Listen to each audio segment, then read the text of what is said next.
ഏറനാട് PKBക്കൊപ്പം ഇനി കേരളം പഠിക്കാൻ പോകുന്നത് ടീം UDF. പാണക്കാട് സെയ്ദ് സാദിഖ് അലി ശിഹാബ് തങ്ങൾ. ഏറനാട് എന്നും UDFിൻ്റെ ഉറച്ച കോട്ടയാണെന്നും കഴിഞ്ഞ 15 വർഷക്കാലം നിയോജക മണ്ഡലത്തിൻ്റെ MLA ആയ PK ബഷീറിനൊപ്പം തന്നെയാണ് ഇത്തവണയും ഏറനാട്.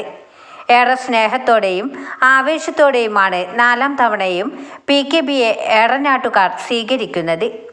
മണ്ഡലത്തിലെ മൂക്കുമൂലകളിൽ വിവിധ മേഖലകളിലെ വികസന പ്രവർത്തനങ്ങൾ എണ്ണിപ്പറഞ്ഞാണ് PK ബഷീർ വോട്ടർമാർക്കിടയിലെത്തുന്നത്. ഏറനാട് PKBക്കൊപ്പമാണ് എന്ന് തെളിയിക്കുന്നതാണ് മണ്ഡലം UDF കൺവെൻഷൻ. 1000-ൽ പരം UDF പ്രവർത്തകരാണ് അരീക്കോട് വാഴക്കാട് ജംഗ്ഷനിൽ വെച്ച് നടന്ന മണ്ഡലം UDF സംഗമത്തിൽ സംഗമിച്ചത്. ജനവിരുദ്ധ ഇടതുപക്ഷ സർക്കാരിൻ്റെ കെടുകാര്യസ്ഥതയെ ചോദ്യം ചെയ്തും UDF അധികാരത്തിലെത്തേണ്ട ആവശ്യകതയും നേതാക്കൾ പങ്കുവച്ചു. തെരഞ്ഞെടുപ്പ് വളരെ ഭംഗിയായി കഴിഞ്ഞ കാലത്തെല്ലാം നടത്തിയിട്ടുള്ള നമ്മുടെ സ്ഥാനാർത്ഥികൾക്ക് ഉജ്ജ്വലമായ വിജയം നൽകിയിട്ടുള്ള ആളുകളാണ് നിങ്ങൾ. മുസ്ലിം ലീഗിൻ്റെ രാഷ്ട്രീയ ചരിത്രവുമായി UDFിൻ്റെ രാഷ്ട്രീയ ചരിത്രവുമായി നമ്മൾ താരതമ്യപ്പെടുത്തുന്ന സമയത്ത് എക്കാലത്തും ടോപ്പ് റാങ്കിൽ നിന്ന ഒരു മണ്ഡലമാണിത്. അപ്പോൾ ഇവിടെ നമ്മുടെ ബഷീർ വീണ്ടും മത്സരിക്കുകയാണ്. ഒരു ജനപ്രതിനിധി ഏറ്റവും നല്ല ഒരു മോഡലാകേണ്ടത് എങ്ങനെയാണെന്ന് അന്വേഷിക്കാൻ ചരിത്ര വിദ്യാർത്ഥികൾ ആഗ്രഹിക്കുന്നുവെങ്കിൽ അവർ ബഷീറിനെ കണ്ടുപിടിക്കട്ടെ എന്ന് എനിക്ക് ആദ്യമായിട്ട് പറയാം. എന്നെ 2011 ഈ നിയോജക മണ്ഡലത്തിലേക്ക് എൻ്റെ പാർട്ടി സ്ഥാനാർത്ഥിയായി പ്രഖ്യാപിച്ചു വരുമ്പോൾ ഒരു അവികസിത പ്രദേശമായിരുന്നു. അന്ന് ഞാൻ ഊർങ്ങാട്ടി പഞ്ചായത്തിലേക്കും ചാലിയാർ പഞ്ചായത്തിലേക്കും വിവിധ പ്രദേശങ്ങളിലേക്ക് പോകണമെങ്കിൽ 4 വീൽ വണ്ടിയിലായിരുന്നു പോയിരുന്നത്.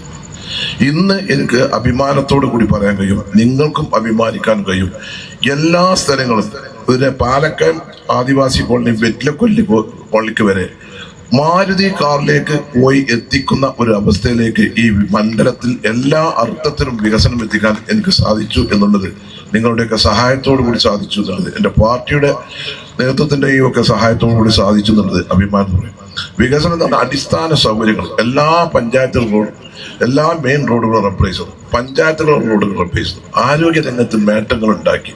ഒരു ക്യാൻസർ ആശുപത്രി ഈ അഭിമാനത്തോടു കൂടി പറയാം, എൻ്റെ മകൾക്ക് 996 കാലഘട്ടത്തിൽ SSCക്ക് പഠിക്കുമ്പോൾ ക്യാൻസർ രോഗം ഉണ്ടായി. ഞാൻ നീണ്ട 4.5 കൊല്ലം ഒരുപാട് പ്രയാസങ്ങൾ അനുഭവിച്ചു. 2001 എൻ്റെ മകള് ഈ ലോകത്തോട് യാത്ര പറഞ്ഞു. വാപ്പ 991 ക്യാൻസർ രോഗത്തോടു കൂടി മരിച്ചു. ഞാൻ മകളുടെ അസുഖത്ത് വന്നപ്പോഴാണ് ഇതിന് സാമ്പത്തികമായിട്ടുള്ള പ്രയാസങ്ങൾ, ഇത് വന്നാൽ സാധാരണക്കാരൻ്റെ കുടുംബത്തിലുണ്ടാകുന്ന പ്രയാസങ്ങൾ, വിഷമങ്ങൾ മനസ്സിലാക്കി. അങ്ങനെ എനിക്കൊരു അധികാര സ്ഥാനം കിട്ടിയപ്പോൾ 2011 ഉമ്മൻചാണ്ടി സാറിന്റെ നേതൃത്വത്തിൽ ഗവൺമെന്റ് വന്നപ്പോൾ 2015 ഞാൻ ഈ ഒരു ആശയം പറഞ്ഞപ്പോൾ ഉമ്മൻചാണ്ടി സാർ പറഞ്ഞത് നോക്കുന്നതാണ്.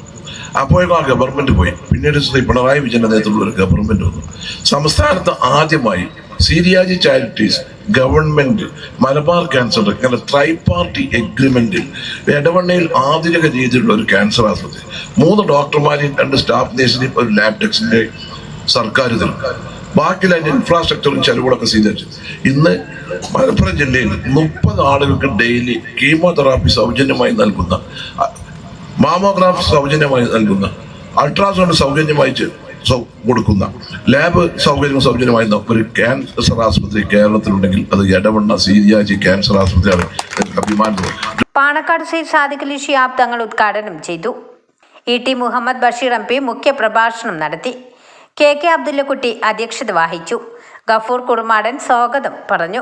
P Abdul Hameed master MLA, PA Jabbar Haji, Ajeesh Idalath, KT Ashraf, Balathil Bappu, PP Safarulla, MP Muhammad, MK Kunhu Muhammad, Palathingal Bapputty, P Chekku Musliyar, AW Abdurahman, EA Kareem, Panoli ചെറിയ എന്നിവർ പങ്കെടുത്തു.